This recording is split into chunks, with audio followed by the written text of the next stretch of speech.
Welcome back to Off the Cuff. We now have Iain Stewart to talk about what a week we're having. A week is a long time in politics, and Keir Starmer trying again to reset his leadership. Iain was an MP for 14 years for Milton Keynes until the seat was abolished in the last general election. He was the longest standing member of the Transport Select Committee, and he also spent time in the Scotland office as well as the DFT. Welcome, Iain. Good afternoon. So you're well placed to talk about what's going on in the world today. Can you tell us a little bit about your journey and how you ended up in politics? Well, I was always fascinated with current affairs and politics from as young as I can remember. I don't come from a political family as such, although I do have the quirk of being christened by Gordon Brown's father, who was the minister in the local church up here in Hamilton in central Scotland. And I think my mum always likes to tell the story. She knew I was a Tory because I screamed my way through the christening service. But I had a great teacher at school, and that's where I always credit my sort of political beginnings, because he encouraged me to study politics, both at school and then university, and quickly realised this is what I was interested in. And in time, I wanted to be more than an observer and a student of it. I wanted to be a participant in it. So I then started a long journey working in politics as a researcher for a while, as well as doing other career parts, but then stood for election a number of times, once for the first Scottish Parliament election back in 1999, and then a couple of goes in Milton Keynes before winning it in the third attempt in 2010. So politics has always been of great interest to me.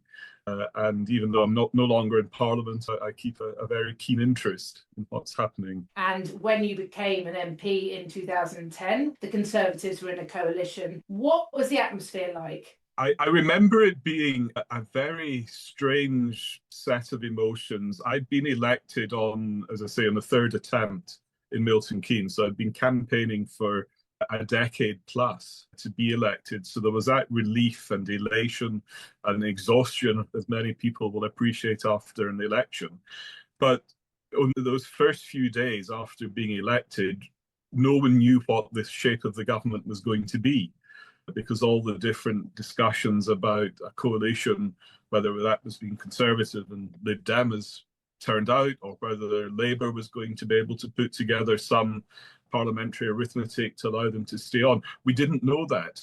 And there was also a fear, are we going to go through all this election again if no stable outcome was... And then there's a new MP coming in. There's a huge job to do just to set up your office, deal with all the immediate issues that are on your plate. So it was a really strange first couple of weeks. And I remember the day that the coalition deal was done, we had a meeting of the 1922 committee in Committee Room 14 in the House. It was absolutely packed to the rafters. And I remember Patrick McLaughlin, who was Chief Whip at the time, coming in onto the raised platform at the front, and he just said, colleagues, the Prime Minister and David Cameron came in, and huge cheers and relief, and that we're able to get going as a parliament and a government. So it was a really strange couple of weeks in my life. You talk about the fragmentation and the fact that you weren't quite sure what was going to happen. And again, considering the results of the local elections just gone, we're again moving away from two-party politics. There have been losses on both the Labour and the Conservative sides to smaller parties. Do you think that impacts the agenda of faith in the government now in the same way that you had to compromise in 2010? I think that there are some similarities, but also big differences as well. The coalition deal that was put together between Conservative and Lib Dem, there was actually a reasonable overlap of policy positions at the time. So you're able to come to a good programme of government. Now, with a coalition, of course, you don't agree with everything. The Lib Dems got their way on the tax changes to significantly increase the personal allowance, where the Conservatives had a slightly different approach to reducing tax levels on lower income earners. But we were able to put together a good compromise. Today, I think the fragmentation makes that sort of alignment much more difficult. When you've got people voting partly as a protest and partly as a we're fed up with mainstream politics altogether, going in very different directions. And how all that's going to play out over the coming months and years is I don't think anyone truly knows where that's going. So you've got fragmentation on the right, you've got fragmentation on the left. How are you going to assemble that coherent policy agenda to tackle many of the big issues that the country and the world has to deal with in the year ahead? And considering the fact that the Labour Party won such a huge majority in 2024, you would have thought that they'd have been able to progress change. As it is, there are those who said that they have been able to do that. Others say that they have actually just been set back by U-turns and stagnation. So which view do you think is closer to the truth, and do you think that will change in the near future? I'm trying to be objective and not partisan, but I don't think Labour came in on any positive sense of direction. They got in because they weren't the Conservatives. The country wanted the Conservatives out at the last election, and I was one of the casualties of that. And Labour, in the vast majority of seats, were the challenger, and they came in. But the Conservatives also lost many seats, and including some formerly very safe seats, to the Lib Dems and to the Greens, and to whoever positioned themselves as the main challenger. Plus, of course, a lot of traditional Conservatives just didn't vote. I put my personal defeat down as much to Conservative voters staying at home as opposed to switching to another party. But when Labour came in, with one or two exceptions, and there are always exceptions in a rule, I don't think they had properly thought through a programme for government. In the way that when Tony Blair and Gordon Brown came in '97, they had done the legwork. So in the first 72 hours of them taking office, big changes were made, independence for the Bank of England and issues like that. When Conservatives came in 2010, after a lengthy period in opposition, they had done the work on education policy and the big society, things like that. You might disagree with what they did, but done that work and were ready to introduce it. I've got the real sense that Labour came in 2024 without that detailed programme for government ready. And in the absence of that, and of course, lots of events, but that's politics, events nearby events, as Macmillan famously said, they've just not had an overall sense of direction as to where they're going and where they want to take the country. And I think that's probably part of the reason why they're in the difficulties that they are. And the meltdown in Labour Party support has been laid squarely at the feet of the Prime Minister. Is that fair? As Prime Minister, as leader of the party, he is the one who's accountable. So, of course, he is to take his share. But we're not a presidential system. So there is a responsibility for the government as a whole and the governing party as a whole.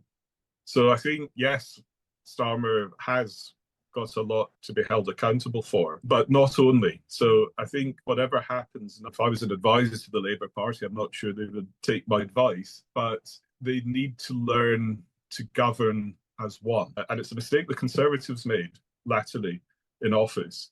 We'd lost that sense of teamwork, of collective responsibility.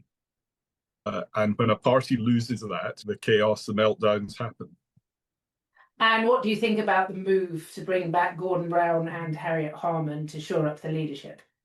Well, it took me a little by surprise. I was driving in the car on Saturday morning when the radio news came on.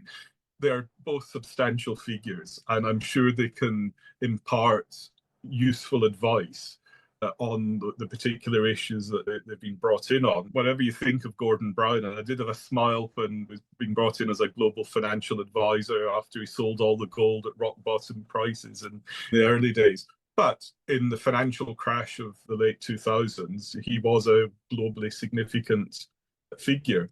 And if we look at big issues on how do we fund increasing defence capabilities, are there fresh ways of thinking about how we do that? Of course, he's got something to impart. So in themselves, okay, great. Government of all the talents, I think Brown himself once called it. But was it ever going to change the direction of the Labour government now? Was it going to shift the dial? No, I just don't see that happening. And Keir Starmer this morning, he made a speech saying that the Labour Party have got the big decisions light. They have stabilised the economy, apparently. I don't think the data bears that out. But a contrast where the economy was heading right up to Jeremy Hunt's final budget as Chancellor, there were still big challenges, but it was all set fair. And I think the additional costs that Labour have put on ordinary businesses, particularly small businesses, is not helping. The fiscal position was not helped by initially giving the rail unions and others the pay settlements they were asking for and more without any compensatory changes in productivity or working arrangements or things like that. They haven't properly tackled the big issue of our welfare budget and making sure that those people who genuinely need help get the good level of support that they're entitled to, and as a compassionate country they should get. I don't think they have tackled those big issues, and I think they have made problems themselves. Of course, the global economy has got all sorts of headwinds and difficulties at the moment. I'm not detracting from that, but I think they've made some of the problems themselves. The government are going to provide strength through fairness. What do you think that means? I've absolutely no idea. It's one of these political phrases that, until we see the substance of what's involved, is utterly meaningless. And I think it's a cry against all political parties that we need to be more grown up and honest with the electorate and start to spell out what addressing the big challenges means, even if that's going to be painful in the short term. I just do despair when we've all these phrases. What do they mean? I'm bemused. The government are going to take full public ownership of British Steel, though, in the public interest and subject to a public interest test. Is that going to make the industry stronger? Well, I think looking at that one industry in isolation, I think they've probably got this one right, to be fair. Now, I'm not close enough to the finances and the detail of exactly where British Steel is at the minute. But if the question is, do we need to do this to preserve a virgin steelmaking capacity in the country, then yes, we should. Do you think that this is a precursor to nationalising other industries? I'm not in favour of this as a flag in the ground of a big nationalisation programme. Certainly don't think nationalisation as a principle is the right answer. Nationalisation should be, for me, by exception. If there's a broader need to preserve something or to stabilise something, of course you can look at that. But I'm a conservative. I believe that the private sector brings that innovation and efficiency and which creates the economic growth that we all need. And they're going to put us back in the heart of Europe. So do you think that's a good choice? Well, again, what does it mean? Does it mean, are we seeking to rejoin? Full stop, lock, stock and barrel? Does it mean we're seeking readmission to the single market or the customs union in a sort of Swiss-style arrangement? Or is it a package of individual measures on youth movement or joining the Erasmus student scheme or whatever it is?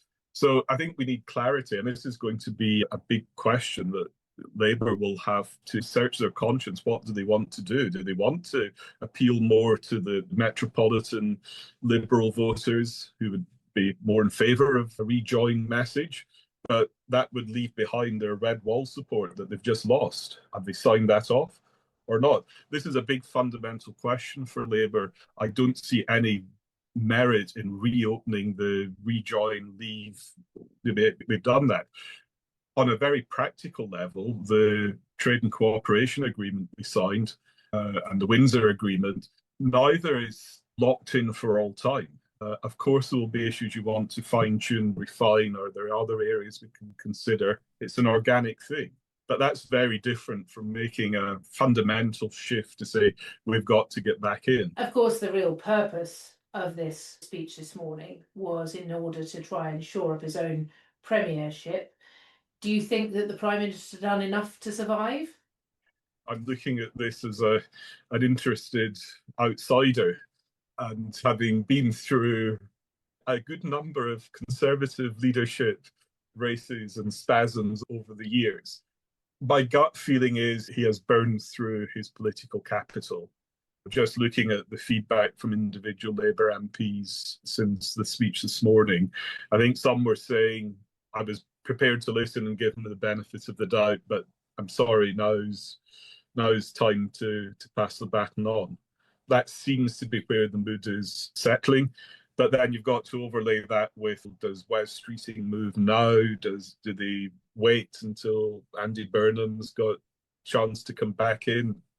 Has Rayner got tax affairs sorted out? Do they settle on AN other like Al Carnes or Hilary Benn or a John Healey, unity figure? This could all play out in a number of ways. But if I was a betting man, will Keir Starmer be party leader by the end of the year? Will he be prime minister by the end of the year? I very much doubt it now. I think he's drained his political capital. You said that you've been part of the various spasms within the Conservative Party when they got rid of leaders and the such like. Do you feel that a change of leader will alter the trajectory of the government? My advice to Labour, they want to have a second term in office, is that it's not so much about we tack left or whatever. It's actually having a substantive programme of government that is going to address the big challenges that we have at home and around the world. Might not like it, might not agree with the direction, but at least I know what it is. And whoever takes over has to, I think, set out that programme. Otherwise, it's just a cosmetic change. And my other advice to the Labour Party and Labour MPs in particular, if Starmer is going and if you elect a new leader and prime minister, then you've got to rally round them. You can't then, in 6 months' time, in a year's time, say, well, we're not very happy with that. When a party is talking to its supporters and members rather than the country, I think Conservatives proved that that's not a good thing, and defeat lies ahead. So my approach was, whether I was a supporter of the incumbent or not, I always took the view I had to be a team player and collegiate and collective responsibility. I'm not saying you can't disagree, you can't challenge in private and argue for changes, but if you're in front of a TV camera in College Green every 5 minutes or whatever, it just doesn't work. When people get fed up, and that's why, to look back to one of your earlier questions, why people are looking at alternatives away from the mainstream. As you say, people are looking away from the two traditional parties to smaller parties because they are sick and tired of, as you say, this performative politics that doesn't really achieve anything. Do you think that the bumpy political ride is going to continue, or do you think that we can actually get back to a basis of stability? I think we can get back to a period of stability, but that's not going to be anytime soon. I think this drama has got a few acts still to go. Reform will be tested in the authorities it's won. The Greens will be tested in their authorities. Plaid will be tested in the Welsh Government. And there'll be fallouts and realignments all over the place. So I think it's going to be popcorn time in British politics for a while yet. But I think maybe this is more hope than expectation that it work its way through, and then we will get back to a more stable alignment of parties and policies in time. But yeah, hold on to your hats, it's not finished yet. Thank you, Iain, for coming on today. It's been really interesting to hear your views. You have a lot of experience in this area, and as you say, it's hold on to your hats time. So thank you to the viewers for watching. I hope you've enjoyed the podcast as much as we've enjoyed making it. Please come back, please like and subscribe, and I hope to see you very much soon. Take care, bye-bye.